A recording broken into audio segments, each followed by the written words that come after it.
Well, the whole entire bottom side's all wet.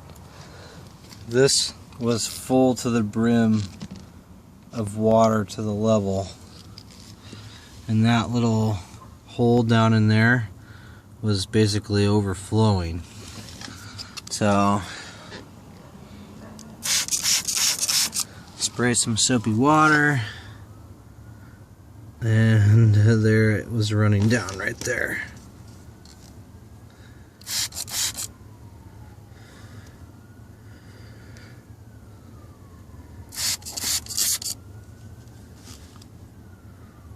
So now I gotta figure out how to seal that up. I don't want to take the door off, but I need to seal that all the way around. So give me some ideas.